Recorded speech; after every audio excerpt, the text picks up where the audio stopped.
glad to think of you again. It brings tears to my heart, and all the memories that I have. Welcome to S'X Magazine Kompact 1. This week we've got Sol Robinson, Cham and NIMF.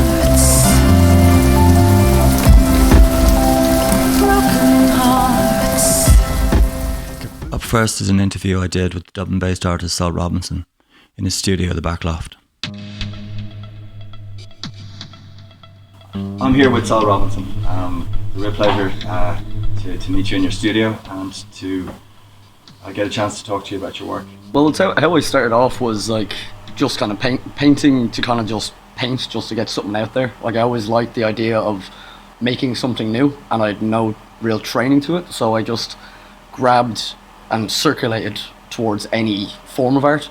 I didn't care what it was, whether it was like either like the plasterwork or painting, drawing, just trying to create something that wasn't already in the world. Just that was from my own head, because I always found art was an easier way of expressing myself than explaining it.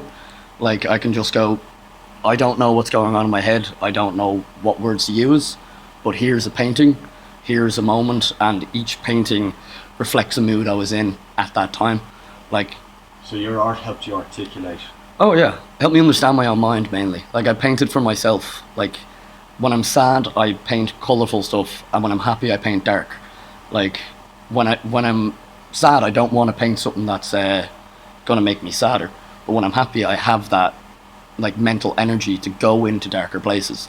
Well, if I'm already in one, I'm not going deeper, you know? So what did you start with first? I started with acrylic first, acrylic on canvas. Well, drawing obviously would be the first one, but the first paintings would be through acrylic, and they were very abstracty kind of figures, like more shapes, more kind of like just throwing something on the canvas and making something out of it. Like I wasn't planning on being an artist at all.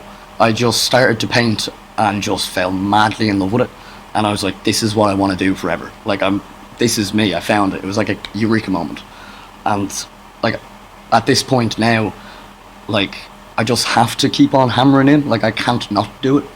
Like it's not a form of like disciplining myself. It's just more like I get itchy. I can't not do it. So it started off as fun, and now it's almost like a compulsion to paint. Yeah. Like if I don't have paint on my hands, I'm just like, I've done nothing today. Right. Like, so it's part of your identity now as well. I would tell. Yeah. It would like. Well, I can show myself more, and more people understand me more now by my work. I can see kind of like, you can instantly look at my work and kind of go get a sense of my head in a way. Like self-reflection is very jarring.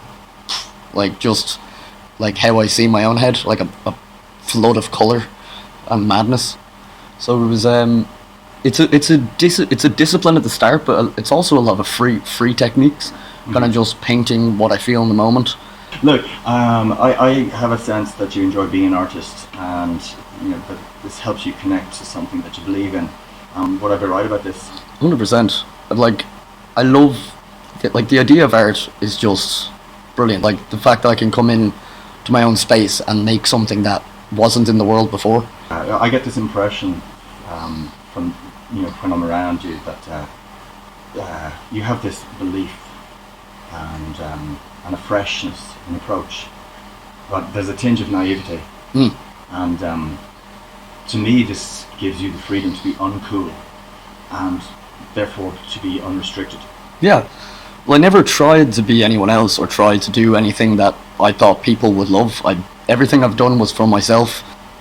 Do you ever struggle? Like, do you get setbacks? All the time. Most of the time it's me like yelling at a canvas. Like people see the finished piece in the gallery or see it here, but the hours of torment and just Tourette's that come out of me when I'm painting, like the other artists in the studio hear me go, fuck, shit, fucking, like every time I'm painting, or I'm just like, I get like this hyper fucking, I like run out of my studio just like, I don't know what the fuck I'm doing, I don't know what I'm doing here, I hate this piece, I want to paint over it, I want to get rid of it. And do you ever feel like giving up?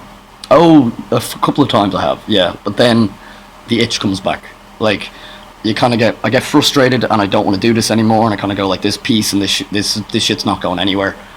but then like I sit down, a day maybe might go by, and then I'm like, fuck it, let's go back in. Let's look at this. Either restart it, rechange it, but like we can make this work. Let's try salvage something from it anyway. But definite setbacks. Absolutely, yeah. Definite setbacks. So that's great. We could go on for hours. Yeah. I waffle. No, it's great. It's great. So look, we'll put there. Thank you very much, Michael. What we got there, yeah. No, fuck you, son. What the fuck you say, Michael? Yeah. Okay, this so fucking interview over. Exactly. That's brilliant. Look, son, I have to stop you there, right? I'm not done yet. I have to stop you there. Okay, Nobody wants to hear any more of your shit. shit. Thanks, son. Have a lovely day, Michael.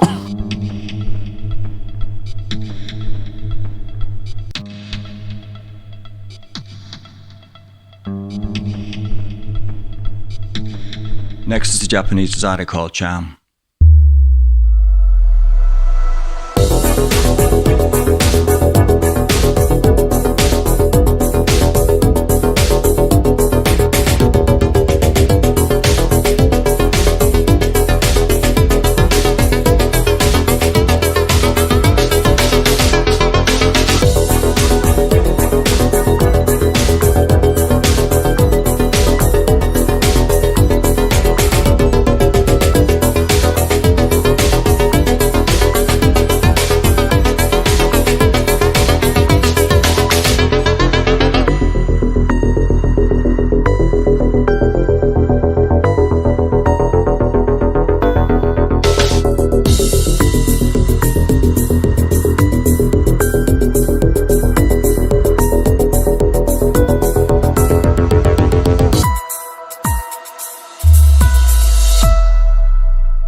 Finally, Irish musician and singer NIMF with a song from a few years back.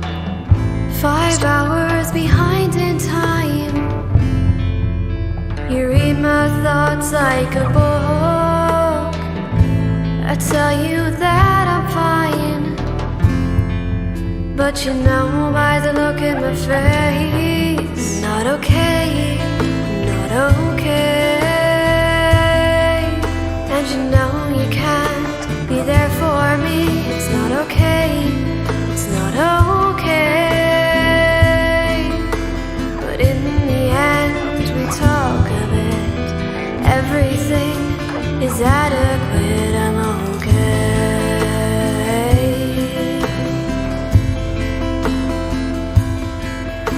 A rainstorm and a movie night. Not even a chance to say goodbye. A fizzle in the wires connecting us. There's no love for you. There's no love for me. Not okay, not okay.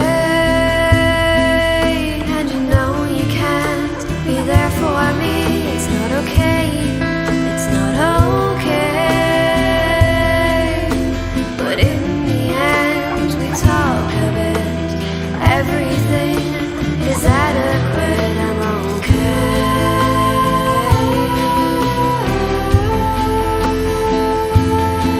Are you okay? Are you okay? Are you okay? Are you okay? Are you